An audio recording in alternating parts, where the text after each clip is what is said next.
Hi friends, welcome to my channel. NREGS ఉపాధి హామీ పథకం నందు ప్రస్తుతం ప్రతి ఉపాధి శ్రామికుడికి తప్పనిసరిగా ఈ కేవైసీ ప్రక్రియ పూర్తి కావాలని దేశంలోని అన్ని రాష్ట్రాలు మరియు జిల్లాలకు ఇప్పటికే ఆదేశాలు జారీ చేయడం జరిగింది.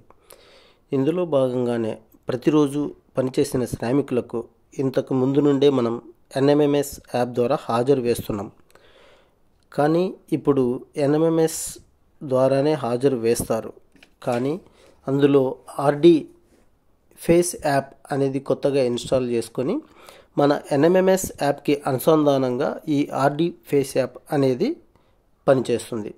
కాబట్టి ఆ రెండిటిని అనుసంధానం చేస్తూ మనం ఉపాధి హామీ శ్రామికులకు ఏ విధంగా వారి యొక్క ఆధార్ నంబర్ ద్వారా, జాబ్ కార్డ్ ద్వారా వారి యొక్క ఫేస్ను ఏ విధంగా మనము క్యాప్చర్ చేస్తామో అన్నది ఈ క్లాస్లో మనం తెలియజేసుకుందాము.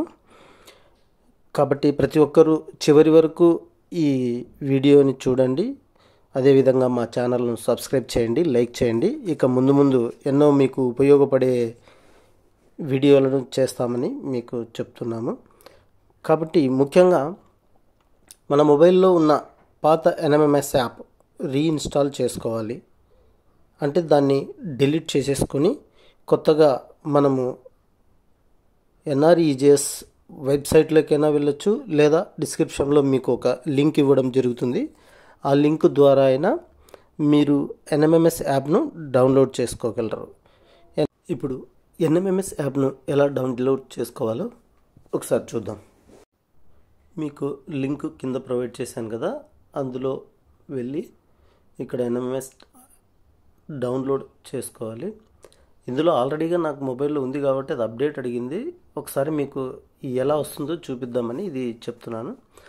అప్డేట్ చేసిన తర్వాత మనము యాప్ ఎర్రర్ వస్తుంది.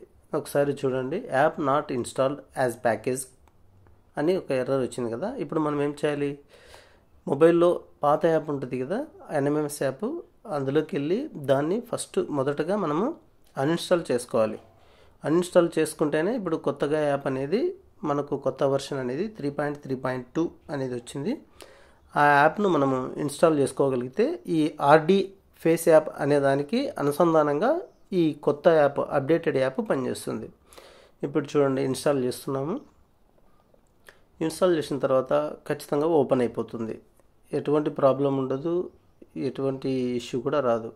ఇక్కడ మొబైల్లో అప్డేట్ ఉండాలి, మొబైల్ కూడా స్కాన్ అవుతుంది. అదర్ రిస్క్ ఏమున్నా కూడా సిస్టమే ఐడెంటిఫై చేస్తుంది. ఈ విధంగా చూడండి, ఎన్ఎంఎంఎస్ యాప్ ఓపెన్ అయింది. లాంగ్వేజ్ సెలెక్ట్ చేసుకుంటాం మనము. లాంగ్వేజ్ సెలెక్ట్ చేసుకున్న తర్వాత మనకు అంటే ప్రతి గ్రామ పంచాయతీకి ఒక ఎన్ఎంఎంఎస్ ఐడి ఉంటుంది, ఆ ఫీల్డ్ అసిస్టెంట్కి పాస్వర్డ్ ఉంటుంది. వాళ్ళ పంచాయతీ మాత్రమే లాగిన్ కావాల్సి ఉంటుంది. అదేవిధంగా ఫేస్ ఆర్డీ యాప్ను కూడా మీకు లింక్ కింద ప్రొవైడ్ చేస్తాము, దాని ద్వారా అప్డేట్ అవ్వండి. నా మొబైల్లో ఆల్రెడీగా ఉంది కాబట్టి ఆధార్ ఫేస్ ఆర్డీ అని డిస్ప్లే అవుతుంది ఇక్కడ. అది అన్ఇన్స్టాల్ చేసుకొని మీకు ఎలా ఇన్స్టాల్ చేయాలనేది కూడా ఒకసారి చూపిస్తాను. అది అన్ఇన్స్టాల్ చేశాను. మీ మొబైల్లో ఉన్నా కూడా అన్ఇన్స్టాల్ చేసి మరి కొత్తగా ఇన్స్టాల్ చేసుకోండి. ఓకే, ఈ యాప్ మనం గూగుల్ ప్లే స్టోర్ నుంచి డౌన్లోడ్ చేసుకోవచ్చు, లేదా నేను ఇచ్చిన లింక్ ద్వారా మీరు డౌన్లోడ్ చేసుకోవచ్చు. ఈ ఆధార్ ఫేస్ ఆర్డీ యాప్ అనేది మనకు ఎన్ఎంఎంఎస్ యాప్ ఆ స్క్రీన్ పైన ఒక ఐకాన్ కనిపిస్తుంది. కానీ ఈ ఆధార్ ఫేస్ ఆర్డీ యాప్ అనేది మనకు ఎన్ఎంఎంఎస్కు అనుసంధానంగా మాత్రమే పనిచేస్తుంది, కానీ మనకు ఎక్కడా యాప్ అనేది కనిపించదు. కాబట్టి ఇది మనం అప్డేట్ ఎప్పుడు చేయాలనుకున్నా అన్ఇన్స్టాల్ చేసి అప్డేట్ చేసుకోవచ్చు. ఎప్పుడు కొత్త వర్షన్స్ చేంజెస్ వస్తుంటాయి కాబట్టి వాటికి అనుగుణంగా మనము పనిచేయాల్సి వస్తుంది. ఈ విధంగా వస్తుంది చూడండి. ఇట్లా గ్రీన్లో ఉన్నప్పుడు మాత్రమే మనకి ఫేస్ కళ్ళు, ఆ బేసికర్ యొక్క కళ్ళు బ్లింకింగ్ చేయాలి, లేదంటే రికగ్నైజ్ కాదు అది. చూడండి, ఇప్పుడు లాగిన్ అవుతున్నాను. లాగిన్ అయ్యి ఒక పంచాయతీ లాగిన్ తీసుకొని లాగిన్ అవుతున్నాను. ఫీల్డ్ అసిస్టెంట్ ఐడి మరియు పాస్వర్డ్ ఎంటర్ చేసిన తర్వాత మనకు ఓటీపీ వస్తుంది. ఆ ఓటీపీ కూడా ఎంటర్ చేసిన తర్వాత ఇదంతా ప్రాసెస్ అంతా కూడా మనము ఎన్ఎంఎంఎస్ యాప్ నందే చేస్తాము. UID Aadhaar RD face app అనేది కేవలం అందులో కనిపించడానికి మాత్రమే. ఇక్కడ 4వ ఆప్షన్ కొత్తగా వచ్చింది చూడండి, ఈ కేవైసీ ఆఫ్ వర్కర్. అది క్లిక్ చేసిన తర్వాత విలేజ్ నేమ్ మరియు జాబ్ కార్డ్ డీటెయిల్స్ వస్తాయి. జాబ్ కార్డ్ డీటెయిల్స్ మన గ్రామ పంచాయతీలో యాక్టివ్ ఉన్న డీటెయిల్స్ అన్నీ కింద డిస్ప్లే అవుతాయి. అందులో ఒక జాబ్ కార్డ్ సెలెక్ట్ చేసుకున్న తర్వాత ఒక శ్రామికుడిని మనం సెలెక్ట్ చేసుకుంటాము. ఇక్కడ ఆధార్ ఫేస్ యాప్ అనేది పైన సింబల్ చూస్తే మీరు ఆటోమేటిక్గా వచ్చేసింది చూడండి. అది మనం యాప్ ఇన్స్టాల్ చేసినా కూడా ఆ పైన మనకు అక్కడ కనిపిస్తుంది కదా, అది ఆటోమేటిక్గా మనము ఆ లింక్ ఆ 4వ ఆప్షన్ ఎన్నుకున్న వెంటనే ఆధార్ ఫేస్ యాప్ అనేది ఓపెన్ అయిపోతుంది మనకు ఆటోమేటిక్గా. అట్లా ఓపెన్ అయిన తర్వాత ఆ వేస్ సీకర్ని మనము ముందు నిలబెట్టుకొని ఫోటో క్యాప్చర్ చేసేటప్పుడు కొన్ని జాగ్రత్తలు తీసుకోవాలి. అవేంటో మీకు వీడియో చివరన వివరంగా తెలియజేస్తాను.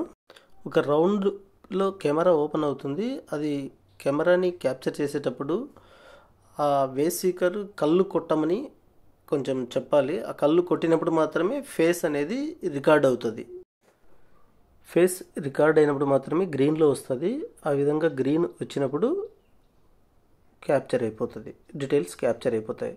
ఈ విధంగా పైన ఫోటో చూపించాను కదా, ఆ విధంగా గ్రీన్లో వచ్చేస్తుంది. వచ్చేసిన వెంటనే మనకు ఆ వేస్ సీకర్ యొక్క డీటెయిల్స్ అన్నీ కూడా, అంటే ఈ కేవైసీ కూడా క్యాప్చర్ అయిపోయిందని అర్థం.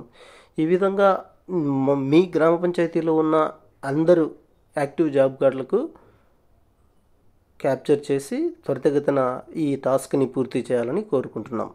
Thank you.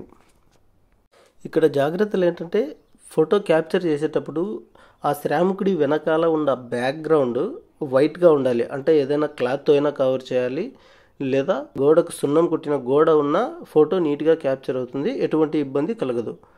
సో ఈ విధంగా ఎన్ఎంఎంఎస్ యాప్కు ఎన్ఆర్ఈజీఎస్ శ్రామికునికి మనము ఆధార్ ఫేస్ యాప్ ద్వారా లింక్ చేస్తున్నాం.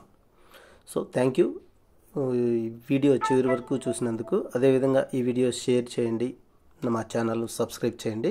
ఇక ముందు మంచి వీడియోలు మీకు అందిస్తానని తెలియజేస్తున్నాం. Thank you. మీ రాజు కొలిమి.